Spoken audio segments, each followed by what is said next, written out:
Assistant ప్రొఫెసర్లు ఇక్కడ నిర్వాధిక సమ్మె చేస్తున్నది తెలుసుకొని ఇక్కడ విద్యార్థులు మాత్రం కూడా అక్కడ వాళ్ళకు వాళ్ళ గురువులకు మద్దతు తెలపడానికి వచ్చారు. వాళ్ళ మాటలను అడిగి తెలుసుకునే ప్రయత్నం చేద్దాం. చెప్పండి, ఎందుకు వచ్చారు ఇక్కడ మీరు? ఇక్కడ మాకు ఒక లాస్ట్ 10 days నుంచి క్లాసెస్ సరిగ్గా జరుగుతలేవు. ఎందుకు జరుగుతలేమని ఇక్కడ చూస్తే మేడం వాళ్ళు సార్ వాళ్ళందరూ ఇక్కడ స్ట్రైక్ చేస్తున్నారు లాస్ట్ 10-15 days నుంచి. ఎందుకని చూస్తే వాళ్ళది కాంట్రాక్ట్ నుంచి ఇంకా పర్మనెంట్ జరగలేదని. అంటే లాస్ట్ వాళ్ళు మాకు చెప్పేదే వాళ్ళే సబ్జెక్ట్ మాకు, అంటే నాన్ టీచింగ్ అంటే కాంట్రాక్ట్ సబ్జెక్టే మాకు ఎక్కువ సబ్జెక్ట్స్ వాళ్ళు ఉన్నారు, అంటే పర్మనెంట్ వాళ్ళు లేరు అంతా. వాళ్ళని కూడా పర్మనెంట్ చేయాలని వాళ్ళు స్ట్రైక్ చేస్తారని తెలిసింది. అంటే మంచి చెప్పే వాళ్ళని మనం కూడా పర్మనెంట్ చేయాలనేది ఉండాలి కదా. ఇక్కడ ఉస్మానియా అనేది చాలా ప్రెస్టీజ్ యూనివర్సిటీ. ఫస్ట్ ఇక్కడ మన వాళ్ళకి ప్రిఫరెన్స్ ఇవ్వాలి కదా. కాంట్రాక్ట్ వాళ్ళని ఇక్కడ పర్మనెంట్ చేసి నెక్స్ట్ బయట వాళ్ళకి జాబ్స్ అనేవి ఇవ్వాలి ఫస్ట్ ఇక్కడ. ఎందుకంటే వీళ్ళు ఇక్కడ 20-25 years నుంచి చెప్తున్నారు కాబట్టి ఫస్ట్ ప్రిఫరెన్స్ ఇక్కడ ఇవ్వాలి కదా. ఏం తమ్ముడు, మరి మీ యూనివర్సిటీలో ఇప్పటికే సర్క్యులర్ జారీ చేసారు వీసీ ధర్నాలు ఆందోళనలు వద్దని. మరి ఇక్కడ మీ ప్రొఫెసర్లు చేస్తున్నారు, కనీసం ఇక్కడ ఒక టెంటు ఒక నీళ్ళ బాటిల్గా లేని పరిస్థితి కనిపిస్తుంది. దీన్ని ఎట్లా చూస్తారు మీరు? అదే అంటున్నా, ఇక్కడ వీసీ లాస్ట్ టైం ఇక్కడ స్టూడెంట్స్ మేము మన హాస్టల్ గురించి చేసినప్పుడు కూడా ఏం రెస్పాన్స్ లేదు. ఇక్కడ సార్ వాళ్ళు లాస్ట్కి సార్ వాళ్ళకి కూడా అదే పరిస్థితి వచ్చింది. మాకు చెప్పే సార్ వాళ్ళది కూడా ఇప్పుడు ఈరోజు అదే పరిస్థితి వచ్చిందని మేము కూడా దాని గురించి చాలా బాధపడుతున్నాం. Okay, right. చెప్పండి తమ్ముడు, మీ పేరేం పేరు? నా పేరు Nanibabu sir, university college of technology. ఈ స్టాఫ్ని తొందరగా టీచింగ్ స్టాఫ్ని తొందరగా పర్మనెంట్ చేయాలని, కాంట్రాక్ట్ బేస్ ఉన్న వాళ్ళందరినీ. మ్యాక్సిమం మాకు చెప్పే క్లాసులన్నీ నా కాంట్రాక్ట్ బేస్ ఉన్న టీచర్సే ఉన్నారు. సో వాళ్ళని తొందరగా పర్మనెంట్ చేసి మాకు క్లాసెస్ 1 week 2 weeks నుంచి క్లాసెస్ జరగట్లేదు.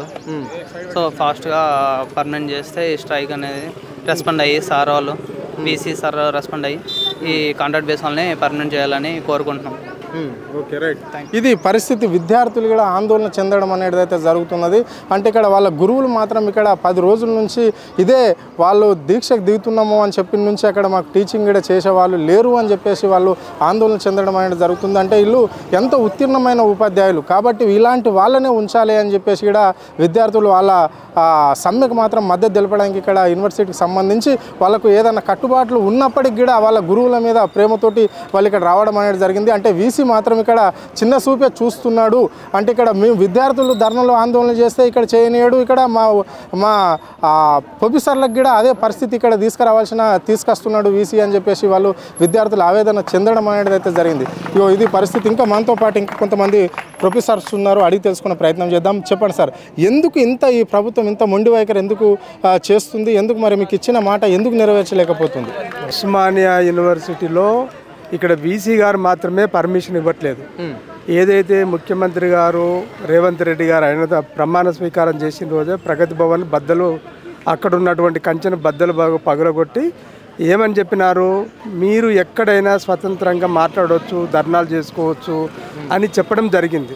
దానికి అనుగుణంగానే యూనివర్సిటీలో కూడా పెద్ద ఎత్తున సంబరాలు విద్యార్థులు మేమంతా సంబరాలు చేసుకున్నాం. ఎందుకంటే కాంగ్రెస్ గవర్నమెంట్ 6 గ్యారంటీలలో 7వ గ్యారంటీ కూడా ఇస్తున్నా అని చెప్పినాడు. 7వ గ్యారంటీ అనేది వాక్ స్వాతంత్ర్యము. సో మీరు ఎక్కడైనా మాట్లాడవచ్చు, మీరు ప్రశ్నించవచ్చు అని చెప్పారు. సో కానీ ఎక్కడ ప్రశ్నించడం అనేది స్టార్ట్ అవుతుందో యూనివర్సిటీలో ఒక్క ఉస్మానియా యూనివర్సిటీలోని మా వైస్ ఛాన్సలర్ మాత్రమే పర్మిషన్ ఇవ్వడం లేదు. 12 యూనివర్సిటీలో తెలంగాణ రాష్ట్రంలోని 12 యూనివర్సిటీలలో టెంట్లు వేసుకోవడం జరిగింది. ఇది మా యొక్క రైట్. ఇది మాకు ఇప్పుడు రెగ్యులర్ టీచర్లు కూడా రెగ్యులర్ అసోసియేషన్ వాళ్ళు పెట్టుకొని రెగ్యులర్ టీచర్ అసోసియేషన్ పెట్టుకొని వాళ్ళకి పిఆర్స్ ఇంప్లిమెంట్ చేయనప్పుడు వాళ్ళది సిపిఎస్ రద్దు చేయాలని చెప్పి వాళ్ళ పాత పద్ధతిని అమలు చేయాలని చెప్పినప్పుడు వాళ్ళు ధర్నాలు చేసినప్పుడు వాళ్ళకి ఇక్కడ పర్మిషన్ వచ్చింది. మరి మేము వాళ్ళతో పాటు సమానం చేస్తున్న కాంట్రాక్టర్లకు మాత్రం పర్మిషన్ ఇవ్వడం లేదు. కాబట్టి 12 యూనివర్సిటీలలో లేనిది ఓన్లీ ఉస్మానియా యూనివర్సిటీలనే ఇంత కట్టుబాట్లు ఎందుకున్నాయి? అంటే మొన్నటి వరకు ఇక్కడ ముఖ్యమంత్రి ఏమో ఎక్కడైనా ఆందోళన చేసుకోవచ్చు, ధర్నాలు చేసుకోవచ్చు అన్న ముఖ్యమంత్రి ఈరోజు వీసీ నుంచి ఎందుకు సర్క్యులర్ జారీ చేయించండు? అంటే మొన్న విద్యార్థులు, నేడు ప్రొఫెసర్లు, ఎందుకు మరి ఇంత అరాచకం ఏంటి ఇక్కడ? ఇప్పుడు ముఖ్యంగా ఇక్కడ మనము గమనించవలసిన విషయం ఏంటంటే రేవంత్ రెడ్డి గారు ఎక్కడ కూడా ఆంక్షలు పెట్టినట్టుగా ప్రకటించలేదు, చెప్పినట్టుగా ఆధారాలు లేవు. ఇక్కడ కేవలము ఒక ఉస్మానియా యూనివర్సిటీ వీసీ అనేటువంటి ప్రొఫెసర్ కుమార్ గారు మాత్రమే ఇక్కడ ప్రత్యేకమైన ఒక సర్క్యులర్ ఇష్యూ చేసి స్లోగన్స్ ఇవ్వద్దు, ఇక్కడ ధర్నాలు చేయొద్దు, రాస్తారోకలు చేయొద్దు, విద్యార్థులు కానీ ఉపాధ్యాయులు కానీ ఎవరైనా కానీ అంటే తమకు ఎంత అన్యాయం జరిగినా కూడా మీరు అడగడానికి వీలు లేదనే పద్ధతిలో ఒక రాచరిక పద్ధతిలో ఇక్కడ ఒక సర్క్యులర్ తీసింది కాబట్టి ఆ సర్క్యులర్నే మేము తప్పుపడుతున్నాం. ఆ సర్క్యులర్ ఉంది కాబట్టి ఈరోజు మాకు టెంట్ వేసుకోవడానికి పర్మిషన్ ఇవ్వట్లేదు. సో కాబట్టి వాక్ స్వాతంత్రం అనేది ఉన్నది. వాక్ స్వాతంత్రం ఉంది కాబట్టే రాజ్యాంగంలో కల్పించినటువంటి హక్కులను కాలరాయడానికి ఎవరికి అధికారం లేదు. వీసీకి అన్యాయం జరిగితే ఏం చేస్తారండి? వీసీకి అన్యాయం జరిగినా మీ ప్రెస్సులందరూ పిలిచి నాకు అన్యాయం జరిగిందండి అని విద్యార్థుల యొక్క మద్దతు కోరుతాడు, వాళ్ళ యొక్క తోటి అధ్యాపకుల మద్దతు కోరుతారు, మా మద్దతు కోరుతారు. ఇలాగే మాకు కూడా అన్యాయం జరిగింది. ఎందుకు? రెగ్యులర్ అధ్యాపకులతో సమానంగా పనిచేస్తున్న మాకు గత 20-25 సంవత్సరాల నుంచి పనిచేస్తున్న మమ్మల్ని రెగ్యులర్ చేయకుండా, మాకు ఉద్యోగ భద్రత కల్పించకుండా నువ్వు ఈరోజు రిక్రూట్మెంట్ చేస్తా అని పోతున్నావు. మమ్మల్ని రిక్రూట్మెంట్ కంటే ముందు మమ్మల్ని రెగ్యులర్ చేయండి, మా సమస్యను పరిష్కరించండి, పరిష్కరించిన తర్వాత మేము చేయమని చెప్తున్నాం. వాళ్ళు ఆర్గ్యుమెంట్ ఏంటిది అని అంటే మిమ్మల్ని మేము టెంపరీగా మాత్రమే తీసుకున్నాము, టెంపరీగా తీసుకున్నాం మాత్రమే మిమ్మల్ని రెగ్యులర్ చేయడానికి కుదరట్లేదని చెప్పి ఒక కుంటి సాకులు చెప్తున్నారు. కొంతమంది కుహనా మేధావులు కానీ సోకాల్డ్ ప్రొఫెసర్స్ కానీ. ప్రభుత్వము ఇక్కడ ఎన్నికల మేనిఫెస్టోలో పెట్టినప్పుడు తెలియదా వీళ్ళను ఏదో నా మాత్రం తీసుకున్నామని? మరి ఎందుకు కాంట్రాక్ట్కు సంబంధించి అసిస్టెంట్ ప్రొఫెసర్లను పర్మనెంట్ చేస్తాము విశ్వవిద్యాలయాలని చెప్పింది? నేను అదే విషయం చెప్తున్నాను. ఎందుకు అని అంటే కొంతమంది వైస్ ఛాన్సలర్స్ కానీ లేకుంటే కొంతమంది ఇక్కడ ఉన్నటువంటి సీనియర్ ప్రొఫెసర్లు కానీ కొంతమంది తప్పుడు అవగాహనతోని ప్రభుత్వానికి తప్పుడు నివేదికలు ఇస్తున్నారు. ఎందుకు అని అంటే వీళ్ళు యూజీసీలో పనిచేస్తున్నారు కాబట్టి వీళ్ళని రెగ్యులర్ చేయడానికి వీలు లేదని ఒకటి చెప్తున్నారు. కాబట్టి మేము అనేది ఏంటంటే యూజీసీ గైడ్లైన్స్ ప్రకారం కానీ లేకుంటే సుప్రీంకోర్టు జడ్జిమెంట్ ఇచ్చింది. సుప్రీంకోర్టు జడ్జిమెంట్ చూడండి. ఇక్కడ పోలీసు వాళ్ళు మేము టెంట్ వేసుకుందామని కూడా ఆ టెంట్ను కూడా పర్మిషన్ ఇవ్వట్లేదు. సో కాబట్టి ఇది కరెక్ట్ కాదనే విషయాన్ని నేను చెప్తున్నాను. పోలీసులు ఇప్పటికైనా వీసీ గారు ఇప్పటికైనా జోక్యం చేసుకొని పోలీసులకు వాళ్ళకు ఒక గైడ్లైన్స్ ఇవ్వాలి.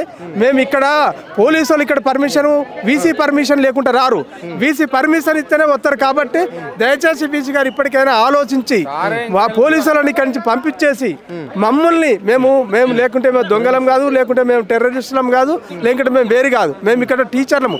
గత 20-25 సంవత్సరాలుగా మా కొలీగ్స్, వీసీ గారు మా కొలీగు, రిజిస్టర్ గారు మా కొలీగు, వాళ్ళందరితో పాటు మేము పనిచేస్తున్నప్పుడు ఈ రోజు నీకు పనికి రాకుండా ఎలా వెళ్ళినాం మేము? సో కాబట్టి దయచేసి వీసీ గారికి ఇప్పటికైనా చెప్తున్నాము, రిజిస్టర్ గారు కానీ లేకుంటే యూనివర్సిటీ అధికారులు కానీ చెప్తున్నాము, పోలీసుల జోక్యం వద్దని మేము చెప్తున్నాము. పోలీసుల జోక్యం లేకుండా మీరు పంపించండి. ఇక్కడ మాకు టెంట్కు పర్మిషన్ ఇవ్వండి. మేము ఇక్కడ చాలా ఓల్డ్ ఏజ్ 50-55 ఇయర్స్ ఉన్న వాళ్ళు ఉన్నారు. కూర్చోవాలంటే చైర్స్లో ఉంటేనే కూర్చుంటారు, మోకాల నొప్పులు ఉన్నాయి. కాబట్టి ఈ పర్మిషన్ ఇవ్వాలని నేను మీ ముఖంగా నేను వాళ్ళకు విజ్ఞప్తి చేస్తున్నాను వీసీ గారికి. సార్ చెప్పండి సార్, ప్రగతి భవన్కి ఏమో కంచెలు బద్దలు కొట్టినామని చెప్పిన ఈ కాంగ్రెస్ సర్కారు మరి యూనివర్సిటీ చుట్టూ ఎందుకు కంచెలు వేయవలసి వస్తుంది? ఇక్కడ సార్ యూనివర్సిటీ అంటేనే మేధావులు ఉంటారు, మేధావులు ఈ సమాజాన్ని మనను మోటివేట్ చేస్తూ ఉంటారు. కాబట్టి రేవంత్ రెడ్డి ఏదైతే చెప్పిండో ప్రగతి భవన్కి మనం కంచెలు బద్దలు కొడతా అని చెప్పిండు, ఎక్కడైతే ప్రశ్నిస్తారని అనుకుంటున్నారో ప్రశ్నించే యూనివర్సిటీలోనే మొత్తం కంచెలు కట్టేసినాడు. ఇప్పుడే చూస్తున్నాను మా పరిస్థితి. అక్కడ జస్ట్ టెంట్, అది చిన్న జంబుకాన వేసుకునే పరిస్థితి లేదు. అసలు ఈ సమస్యకు మూలం ఎక్కడుంది సార్? 25 ఏళ్ళ నుంచి రిక్రూట్మెంట్ చేయకుండా ఎవరు పెట్టమన్నారు? 25 ఏళ్ళ నుంచి పనిచేస్తున్నది మేము, మమ్మల్ని ఎక్స్ప్లాయిట్ చేసింది గవర్నమెంట్. బడ్జెట్ శాంక్షన్ పోస్టుల్లో మేము ఉన్నాం. ఒక్కొక్కరికి 3 లక్షలు ఇచ్చేవాళ్ళు మాకు 50,000-60,000 ఇచ్చి పని చేయించుకున్నారు. తప్పు చేసింది 100% గవర్నమెంటే. 2 లక్షలు ఇచ్చే కాడ 50,000 పని చేయించుకున్నది వాళ్ళు. గత 20 ఏళ్ళ నుంచి పని చేయించుకున్నది వాళ్ళు. రిక్రూట్మెంట్ చేయకుండా ఉన్నది 20 ఏళ్ళ నుంచి వాళ్ళు. ఈరోజు మేము చెప్పిన స్టూడెంట్స్ మేము ఎట్లయితుంది? వీసీ గారిని కూడా కొత్తగా ఇప్పుడు ఇంటర్వ్యూ ఫేస్ చేయమని చేస్తారా? సంవత్సరం ఫేస్ చేయమంటే చేస్తారా? చేయరు కదా. వాళ్ళకు మాకు సేమ్ కాదు. 20 ఏళ్ళ నుంచి ఎప్పుడైతే మీరు రిక్రూట్మెంట్ వేయలేదో ఈ తప్పు ఖచ్చితంగా 100% గవర్నమెంటే చేసింది. ప్రభుత్వము రెగ్యులేషన్ చేయకపోతే ముందు మీ కార్యాచరణ ఏ విధంగా ఉండబోతోంది ఈ రాష్ట్రంలో? చెప్తున్నాం కదా సార్, దీన్ని మొత్తం స్తంభింపజేస్తాము. రైట్, ఇప్పటికే మేము ధర్నాలు చేస్తున్నాం, మొత్తం ఎక్కడ క్లాసులు చేస్తలేము. దీన్ని మొత్తం 12 నిమిషాల నుంచి మొత్తం ఉధృతం చేసేస్తాము, రోడ్ల మీదకి వస్తాము. చెప్తున్నాం ప్రతిసారి కోదండరాం సార్ని కలుస్తున్నాము. అందరూ ఇప్పుడు దాకా వచ్చింది మా విద్యార్థులే, మా కాలేజ్ ఆఫ్ టెక్నాలజీ స్టూడెంట్స్ వచ్చి మాట్లాడారు. సార్ మాకు చెప్తున్నదంతా కాంట్రాక్ట్ వాళ్ళే చెప్తున్నారు సార్. ఇంచుమించుగా 90% మా క్లాసెస్ చెప్తున్నదే కాంట్రాక్ట్ వాళ్ళు, 100% పర్ఫెక్ట్గా చెప్తారు అని మీ ముందనే చెప్పారు వాళ్ళు. ఇప్పుడు సో స్టూడెంట్స్ క్లియర్గానే చెప్తున్నారు. ఆయన కూడా ఇక్కడ కాంట్రాక్ట్ లెక్చరర్లు కొంతమంది వచ్చేసి వాళ్ళకి పిహెచ్డీ లేవని. ఇక్కడ ఎవరైనా కనుక్కోండి సార్, గవర్నమెంట్ దగ్గర డేటా ఉంటుంది, అన్ని పిచ్చి మాటలు మాట్లాడుతున్నారు. ఇప్పుడు మేము మినిస్టర్ల దగ్గరికి వెళ్ళినా, కొంతమంది ఐఏఎస్ ఆఫీసర్ల దగ్గరికి వెళ్ళినా, ఇక పెద్ద పెద్ద వాళ్ళందరూ కూడా మీ దగ్గర అసలు ఎవడన్నా చదువు చెప్తాడా? చదువు చెప్పని ఎందుకు వాడుకుంటున్నారు మా 20 ఏళ్ళ నుంచి? మేము చదువు చెప్పిన వాళ్ళం అయితే మమ్మల్ని ఎందుకు వాడుకుంటున్నారు 20 ఏళ్ళ నుంచి? మా డేటా మీ దగ్గర లేదా? మా డేటా మీ లేదే వాడుకున్నారా? ఎవరు తప్పు చేసింది? అది అవమానం చేసినట్టు కాదా? అసలు మీ యూనివర్సిటీలో ఎవరైనా చదువు చెప్పే వాళ్ళు ఉన్నారా? కనీసం పిహెచ్డీలు ఉన్నాయా? పేపర్లు ఉన్నాయా? ఎవరిది తప్పు? పిహెచ్డీ 20 ఏళ్ళ నుంచి ఎందుకు పెట్టుకున్నావు? పేపర్లు 20 ఏళ్ళ నుంచి ఎందుకు పెట్టుకున్నావు? ఎవరు తప్పు చేస్తున్నారు సార్? పోయినప్పుడు అవమానంగా మాట్లాడుతున్నారు. మీ దాంట్లో ఒకరన్నా చదువు చెప్తాడా? ఒకరన్నా ఇంగ్లీష్ మాటలు మాట్లాడతాడా? పిహెచ్డీలు ఉన్నాయా? 99% వాళ్ళకి పిహెచ్డీలు ఉన్నాయి, అందరికీ పేపర్లు ఉన్నాయి. సరే మీరు చెప్పిందే రైట్, నేను ఒప్పుకుంటా. మా దాంట్లో ఎవరికి పిహెచ్డీ లేవు. ఎందుకు పెట్టుకున్నావు? 20 ఏళ్ళ నుంచి పిహెచ్డీ లేని వాళ్ళని ఎందుకు పెట్టుకున్నావు నువ్వు? ఎవరు తప్పు చేసినట్టు? పిహెచ్డీ లేని వాళ్ళను, పేపర్ లేని వాళ్ళని ఎందుకు పెట్టుకొని చెప్పిస్తున్నావు? ఎందుకు పెట్టుకొని చెప్పిస్తున్నావు? నీది కదా తప్పు. నువ్వు మాట్లాడే దానిలోనే అసలు ఏం లాజిక్ లేదు. పిహెచ్డీ లేవు, పేపర్ లేవు అని చెప్పేసి వీళ్ళందరి దగ్గర ఎందుకు చదువు చెప్పిస్తున్నావు? ఎవరు తప్పు చేసినట్టు? ఖచ్చితంగా అందరి డేటా వాళ్ళ దగ్గర ఉంది, అందరికి పిహెచ్డీలు ఉన్నాయి, అందరికి పేపర్లు ఉన్నాయి. మీకు అన్ని విషయాలు తెలుసు. నాకు చేసేది మేమే, NBA చేసేది మేమే. మొన్న కరోనా టైంలో ఎగ్జామినేషన్ ఆన్లైన్లో కండక్ట్ చేసిర్రు మా కాంట్రాక్ట్ వాళ్ళే. చాలా ఇంత డిస్టర్బెన్స్ లేకుండా కండక్ట్ చేసినారు. 90% వరకు మా వల్లనే జరుగుతుంది. మీరు చెప్పిందే నిజమైతే, మేము అన్వర్త్ అయితే మమ్మల్ని ఎందుకు వాడుకుంటున్నారు? 20 ఏళ్ళ కిందనే మమ్మల్ని తీసి రోడ్డు మీద పడేసింది కదా. వర్త్ వల్లనే తెచ్చిపెట్టుకోవాల్సింది. వాళ్ళకి 2 లక్షలు ఇవ్వాల్సింది. మాకు 20 ఏళ్ళ నుంచి 60,000, 9,000 చేరినా సార్. నేను 2009లో 9,000 చేరినా. ఇప్పుడు నాకు 65,000 వస్తుంది. 2009లో టైంకి వస్తుంది, దానికి ఏం ప్రాబ్లం లేదు. 2009లో 9 నెలలు 9,000 వచ్చింది. నన్ను 2009లోనే బయటకు వెళ్ళగొట్టనుండే. నాతో ఇప్పుడు 2010లో చేరినోడు ఇప్పుడు ఎక్కడెక్కడో ఉన్నాడు వాడు. నువ్వు రెగ్యులరేషన్ చేస్తావనే ఇక్కడ ఉన్నాం మేము. ఇది పరిస్థితి చూస్తున్నాం కదా. ఈ అసిస్టెంట్ ప్రొఫెసర్ల పరిస్థితి మాత్రం దారుణంగా ఉంది. అంటే మేము గత 15-20 ఏళ్ళ కిందనే ఇక్కడ టీచింగ్లో మేము అడ్మిషన్ అయితే, ఈరోజు ప్రభుత్వం మా మీద కావాలనే కక్ష కట్టి మమ్మల్ని ఏదో పిహెచ్డీ ఉందా, అది ఉందా, ఇది ఉందా అని ఒక నిబంధనలు, ఆరోపణలు చేసి మనల్ని తీసేసే ప్రయత్నం చేస్తుంది. దాన్ని ఒప్పుకునేది లేదు. రాష్ట్ర వ్యాప్తంగా ఉన్న యూనివర్సిటీలను ఉన్న ఈ మాలాంటి అసిస్టెంట్ ప్రొఫెసర్లు, కాంట్రాక్ట్కి సంబంధించిన టీచర్లను అందరినీ కలుపుకొని మేము ముందుకు పోతామని చెప్తున్నారు. అదేవిధంగా కాకుండా రాజకీయ పార్టీలను కూడా కలుస్తాము, అవసరమైతే ప్రజా సంఘాలను కలుస్తాం, విద్యార్థులను కలుపుకొని కూడా మేము ఈ ఉద్యమం ఉద్రిక్తత చేస్తాము అని చెప్పేసి వాళ్ళు ప్రభుత్వానికి హెచ్చరించడం అనేది జరుగుతుంది. ఏదైతే మాకు ఎన్నికల మేనిఫెస్టోలో పెట్టిందో అది మాత్రం ఇంప్లిమెంట్ చేయాలి. మేము కొత్త రిక్రూట్మెంట్ చేసుకుంటే మేము అడ్డు కాదు. కానీ మా పరిస్థితి ఏంటి? మమ్మల్ని బయటకు పంపిస్తే 20 ఏళ్ళ తర్వాత 25 సంవత్సరాలు 20-25 సంవత్సరాలు మేము ఇక్కడ టీచింగ్ చేసినాక మమ్మల్ని అవమానపరిచే విధంగా ఈ ప్రభుత్వం వ్యవహరిస్తుంది. ప్రభుత్వం ఇచ్చిన మాట మీద లేదు అని చెప్పేసి వాళ్ళు ఆరోపించడం అనేది అయితే జరుగుతున్నది. సో అయ్యేంత వరకు, మాకు ఇక్కడ పర్మనెంట్ అయ్యే వరకు, రెగ్యులరేషన్ అయ్యే వరకు మేము పోరాటం చేస్తామని చెప్పేసి వాళ్ళు గట్టిగా హెచ్చరించడం అనేది అయితే జరిగింది. కెమెరా పర్సన్ ప్రవీణ్తో Harun, Aadya TV, Hyderabad. Doctor Venkateswarlu chemistry department వచ్చి 2 నిమిషాలు మాట్లాడారు.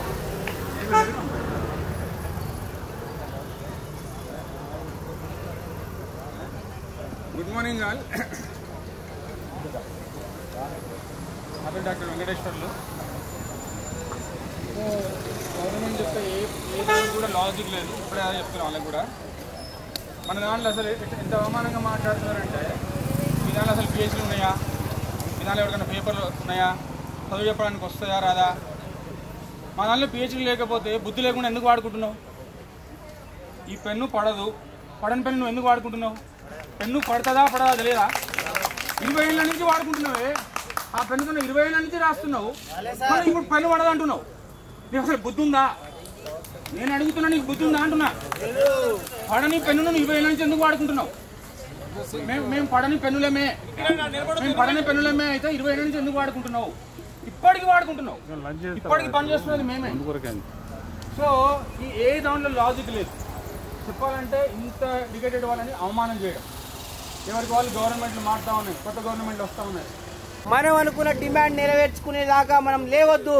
వాళ్ళు లీకులు ఇస్తారు, మేము జీతం పెంచుతున్నాం, మిమ్మల్ని తీసేయమని. అట్లాంటి వాటిని మనం ఎట్టి పరిస్థితుల్లో ఆపొద్దు.